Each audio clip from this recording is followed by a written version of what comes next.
नई दिल्ली में वो फ्यूचर प्लान बना है जो आने वाले 100-200 सालों तक याद रखा जाएगा। एक ऐसा सपना साकार हो रहा है जो आने वाली पीढ़ियों के भविष्य को बदल देगा। एक ऐसा प्लान जो कोई एक मुल्क नहीं बना सकता था, इस प्लान में शामिल है दुनिया के 8 से ज्यादा मुल्क। एक ऐसा प्लान जो दुनिया का अर्थशास्त्र बदल देगा। इसके सेंटर में होगा हिंदुस्तान। अब जर्मनी, फ्रांस, इटली जैसे यूरोप के देशों में भारत का सामान आधे वक्त में पहुंचेगा। खाड़ी देशों से तेल बहुत कम ट्रांसपोर्टेशन चार्ज के साथ कम वक्त में आएगा। यह चमत्कार एक रेल करेगी। यह सब कैसे होगा? इकोनॉमिक सुपर पावर बनने का जो सपना भारत ने देखा है, कैसे उसके और करीब आ गया है हिंदुस्तान। दिल्ली G20 समिट की उस गेम चेंजर डील की एक एक डिटेल हम आपको दिखाने जा रहे हैं।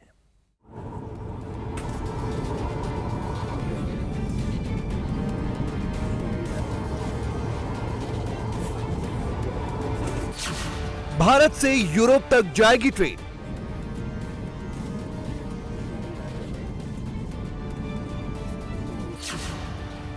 दुबई में दौड़ेगी भारत की ट्रेन। भारत से यूरोप के सफर पर ट्रेन से जाना होगा सच। हम आपको कोई सपना नहीं दिखा रहे, ना ही कुछ ऐसा कह रहे हैं जो सच नहीं हो सकता।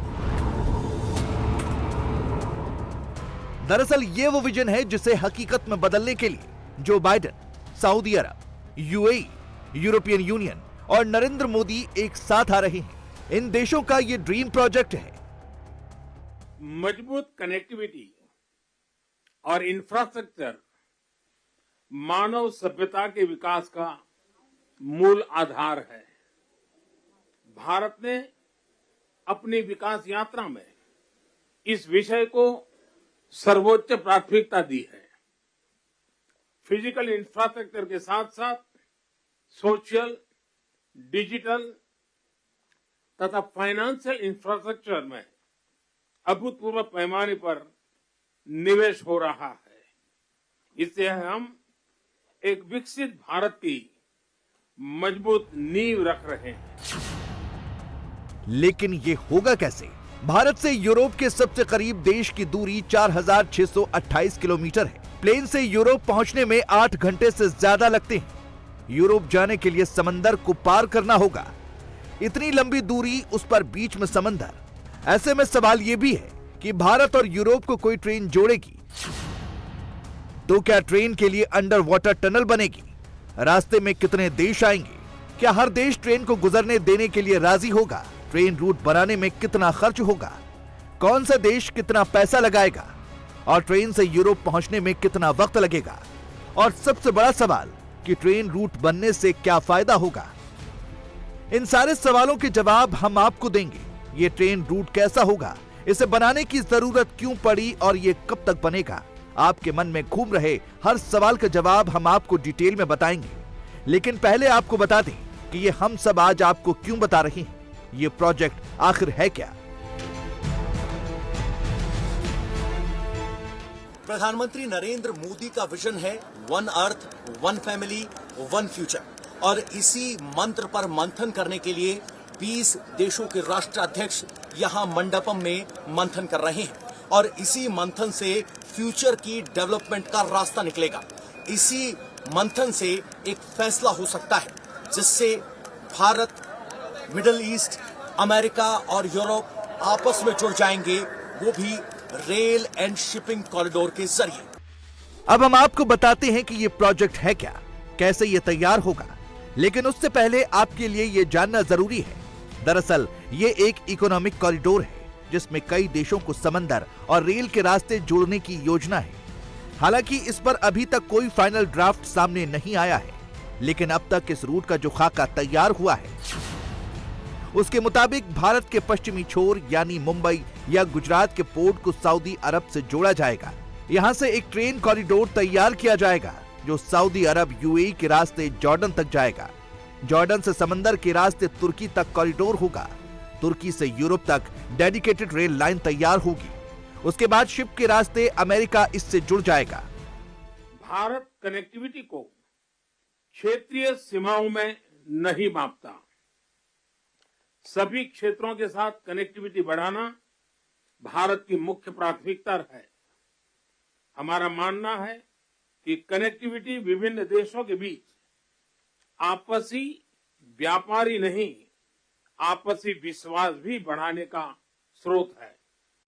कनेक्टिविटी इनिशिएटिव्स को प्रमोट करते हुए कुछ मूलभूत सिद्धांतों का सुनिश्चित किया जाना महत्वपूर्ण है, जैसे अंतर्राष्ट्रीय नॉर्म्स, रूल्स तथा लॉज का पालन, सभी देशों की संप्रभुता और क्षेत्रीय अखंडता का सम्मान, डेट बर्डन की जगह फाइनेंशियल वायबिलिटी को बढ़ावा देना और पर्यावरण के सभी मापदंडों का पालन करना। यानी कुल मिलाकर ये प्रोजेक्ट समंदर और रेल लाइनों के जरिए दुनिया के एक बहुत बड़े हिस्से को जोड़ेगा।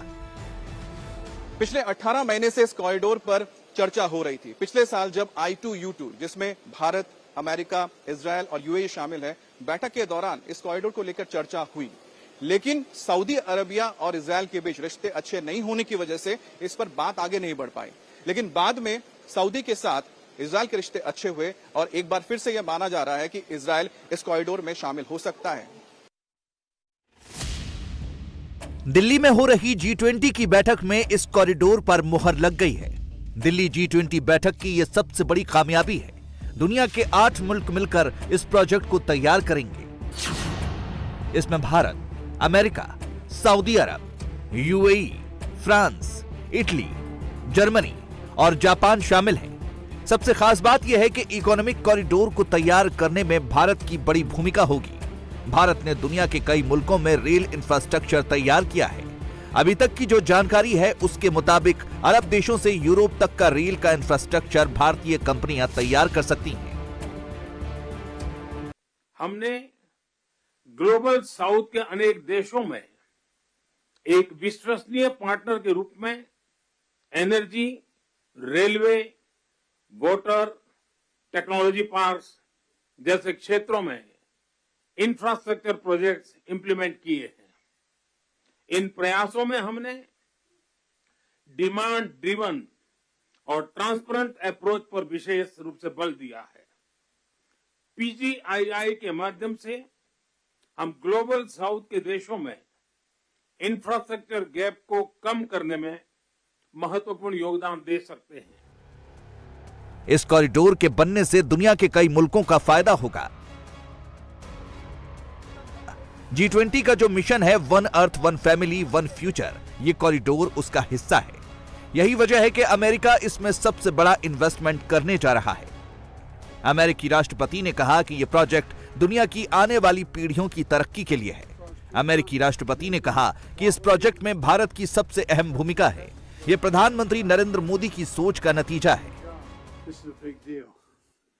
This is a real big deal. And I want to thank you, Mr. Prime Minister. ये बहुत बड़ी डील है। ये सही मायने में बहुत बड़ी डील है। मैं प्रधानमंत्री मोदी को इसके लिए धन्यवाद देना चाहता हूँ।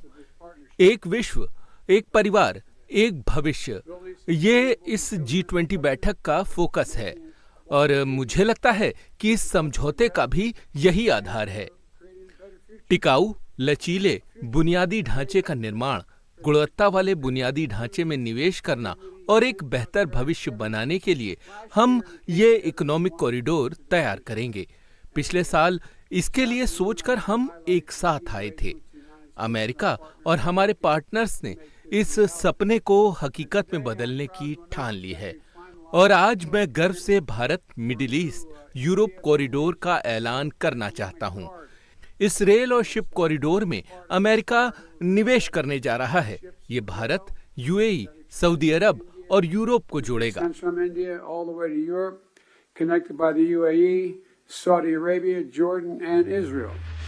अमेरिकी राष्ट्रपति ने कहा कि इस रास्ते में आने वाले मिडिल इनकम और लो इनकम देशों की आर्थिक स्थिति सुधारने में ये कॉरिडोर गेम चेंजर साबित होगा। लेकिन भारत को इससे क्या फायदा होगा, ये भी आपके लिए जानना जरूरी है। भारत यूरोप के बीच व्यापार में 40% तेजी आएगी। अरब देशों से भारत तक कम लागत में तेल पहुंचेगा। खाड़ी देशों में रहने वाले 80 लाख भारतीयों की कनेक्टिविटी बढ़ेगी। रेलवे इंफ्रास्ट्रक्चर के क्षेत्र में ब्रांड बिल्डर बनेगा। पाकिस्तान की वजह से आ रही कनेक्टिविटी की दिक्कत दूर होगी। दरअसल ये फैसला सिर्फ आर्थिक तौर पर अहमियत नहीं रखता है, बल्कि कई देशों को आपसी मतभेद भुलाकर वन अर्थ वन फैमिली के मंच पर एक साथ लाता है। इन देशों के बीच सिर्फ ट्रेन नहीं चलेगी, बल्कि कूटनीतिक रिश्ते भी जुड़ेंगे। वैसे तो ये इकोनॉमिक डील है, ये कॉरिडोर दुनिया के कई देशों की आर्थिक तरक्की के लिए है, लेकिन राजनीतिक तौर पर इसके बड़े मायने हैं। इस डील का एक मकसद चीन को काउंटर करने का भी है। चीन लगातार वेस्ट एशिया में अपना प्रभाव बढ़ाने की कोशिश कर रहा है। हाल ही में चीन की अगुवाई में सऊदी अरब और ईरान के बीच समझौता हुआ, जिससे अमेरिका और भारत दोनों पर असर पड़ा। इस समझौते में पश्चिमी एशिया में भारत के हित भी प्रभावित हो सकते हैं। इसीलिए बाइडेन मोदी का ये इकोनॉमिक कॉरिडोर कूटनीतिक मास्टर स्ट्रोक है। इस कॉरिडोर के जरिए भारत और अमेरिका चीन के बेल्ट एंड रोड इनिशिएटिव यानी BRI को भी चुनौती दे पाएंगे। BRI 2 हिस्सों में बटा है। जमीन के रास्ते से चीन एशिया, रूस और यूरोप को जोड़ रहा है, जबकि समुद्री रास्ते से हिंद प्रशांत, अरब और यूरोप को जोड़ा जा रहा है। चीन का दावा है कि 140 देश इस इनिशिएटिव का हिस्सा हैं। इस योजना के लिए चीन ने विकासशील देशों को टारगेट बनाया, कई देशों को कर्ज के जाल में फंसाया। पैसा न लौटा पाने की वजह से चीन ने इन देशों से अपनी शर्तें मनवाई। अब इस योजना के जरिए भारत सेंट्रल ईस्ट के साथ यूरोप के बीच व्यापार तो बढ़ेगा ही, कूटनीतिक साझेदारी भी बढ़ेगी। इसका फायदा उन मुल्कों तक भी पहुंचेगा जो आर्थिक तौर पर मजबूत नहीं है, वो भी ज्यादा कड़ी शर्तों के बिना। इसका फायदा दुनिया की अर्थव्यवस्था का लगभग 1/3 हिस्सा होगा। इस योजना में रेल, बिजली, हाइड्रोजन पाइपलाइन की परियोजनाएं भी शामिल होंगी। अगले दशक तक इस योजना का सपना साकार होने की उम्मीद है। हालांकि भारत और अमेरिका दोनों ही इस बात से इनकार कर रहे हैं कि यह योजना चीन को काउंटर करने के लिए है। दोनों देशों का कहना है कि यह प्रोजेक्ट भारत, मिडिल ईस्ट और यूरोप को साथ लाने के लिए है, आर्थिक विकास के लिए है, आने वाली पीढ़ियों के सुरक्षित और समृद्ध भविष्य की नींव तैयार करने के लिए है। और इस नए वर्ल्ड ऑर्डर में भारत की सबसे अहम भूमिका है। ये नरेंद्र मोदी के वसुधैव कुटुंबकम उसी विचार का साकार रूप बनेगा, जिसमें एक दुनिया, एक परिवार और एक भविष्य की बात है। आज जब हम कनेक्टिविटी का इतना बड़ा इनिशिएटिव ले रहे हैं, तब हम आने वाली पीढ़ियों के सपनों के विस्तार के बीज बो रहे हैं। इंडिया टीवी हर वक्त हर जगह डाउनलोड करने के लिए सर्च करें India TV news Google play store या ऐप स्टोर पर।